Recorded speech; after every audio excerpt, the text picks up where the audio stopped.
Okay, look, I'm not exactly sure where to start with this episode of NXT. As it is, NXT shows are usually a bit of a mixed bag, but they're nothing if not consistent. It's as if they find different ways every week to get to the point of being a decent show, or maybe at best, even being good, or on some weeks average or below average.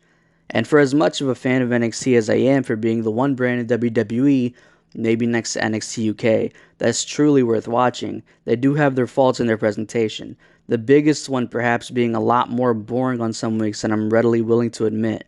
Primarily because even when NXT is slow and not all that interesting to watch, 9.9 times out of 10, everything that they do still pays off, even if it's in small ways. See Tony Storm versus Zoe Stark, a relatively small feud that wasn't all that interesting to begin with, but paid off a lot better than even I expected. Rarely does NXT ever betray their fans for getting invested in anything that they decide to put on the television show.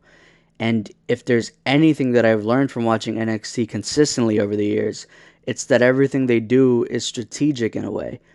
Triple H himself has gone on in an interview saying as much when he said that even guys on NXT that are just there to take a quick loss didn't get there for no reason at all. A guy like Jake Atlas is someone who's been losing a lot more often than he's been winning, but eventually I have faith that he'll mean something, possibly in the North American title picture if he doesn't get called up or released beforehand. And the biggest reason for believing that as much as I do is because we've seen it countless times with guys like Keith Lee, Matt Riddle, and more recently on this very show, Bronton Reed, who main evented in an excellent steel cage match with Johnny Gargano and won the NXT North American Championship. NXT has already earned the trust of fans like myself, which for someone like me who's been burned by so many storylines ending abruptly or being stopped despite it possibly going somewhere, trust goes a long way. And there are very few promotions, if any at all, that I trust as much or more than WWE with NXT. But like I said, NXT is usually a mixed bag. They tend to save their best efforts for their takeover shows, and rarely does NXT TV get similar treatment. On this episode, the majority of the card were matches that were building to something later on, like Sarray versus Aaliyah just being a match to advance Sarray along in her start on the show, or Hit Row making their in-ring debut against Tony Nese and Arya Davari. Which, can I just say for the record, what a waste it's been getting invested in 205 Live at all when their main guys are always consistently getting treated like enhancement talent and nothing else. I'll tell you what, you watch 205 Live at your own risk. Another example comes from Cameron Grimes versus Jake Atlas, a match that served only to continue the ongoing feud between Grimes and Ted DiBiase, while also simultaneously giving Jake Atlas a win on TV. Then there's matches in the same vein like Alexander Wolf versus Killian Dane, which was apparently Wolf's final match with the company seeing how his contract just recently expired. Judging the show off of the matches alone, I could understand why somebody would tune in and not get any of the hype around WWE because quite frankly, they weren't good matches. But again, at least they all served a purpose. If NXT's track record is anything to go off of, I don't see how you could deny that.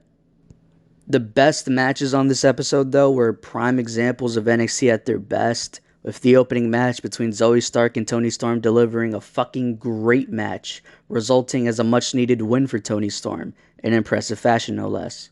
The match of the night for me, surprisingly enough, came in the form of a tag team match with Tommaso Ciampa and Timothy Thatcher, taking on Legado del Fantasma. I've been a fan of the direction that the heads of NXT have had for Ciampa after his remarkable feud with Johnny Gargano, a feud that changed both characters greatly. But Legado del Fantasma has always been a low point of the show for me. I'm sorry, I like DJZ and I enjoy Raul Mendoza's work on 205 Live whenever he was on, but this mini faction in NXT with Santos Escobar is one of the many outcomes of the pandemic era of NXT that I've come to really dislike. I had no expectations going into this match besides maybe getting something decent out of it, and even with a run-in finish from the grizzled young veterans costing Ciampa and Thatcher the win, a painfully tired trope in wrestling that's done far too often for my liking, as TV matches go, I thought that they put on a damn classic together.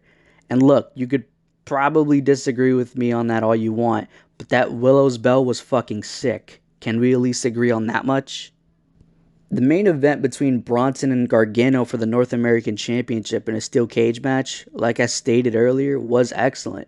And as far as matches go, this was the best that I've ever seen from Reed. The match itself was creative, relatively quick, and got everybody over in unique ways. Johnny not being able to hit the slingshot spear because the cage stopped his momentum was fucking brilliant. Austin Theory's involvement in the match, where he would throw his body into the steel cage at the same time as Johnny, doubling the impact as much as possible to Bronson Reed as a result, was something small, but something that I can't say I've ever seen before. It's the little things, you know? Also, the one final beat DDT off of the steel cage for a near fall, and the back-to-back tsunami splashes, first from the middle of the ring, just absolutely crushing Johnny's back, and the last one from the top rope and hitting it on his front to the finish of the match was a hell of a way to end it. Bronson Reed's a guy that's been surprisingly impressive to watch in parts, mainly with his last singles match against Isaiah Scott, which, similarly to the Tony Storm and Zoe Stark feud on this show, wasn't all that much to write home about apart from the match that it was building to, which was in Bronson and Scott's case was surprisingly excellent to say the least.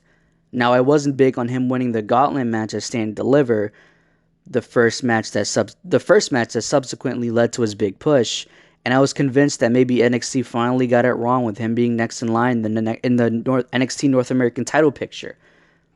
But this match removed all doubt and proved me wrong, and I'm glad that they did, because he and Johnny had a killer main event together.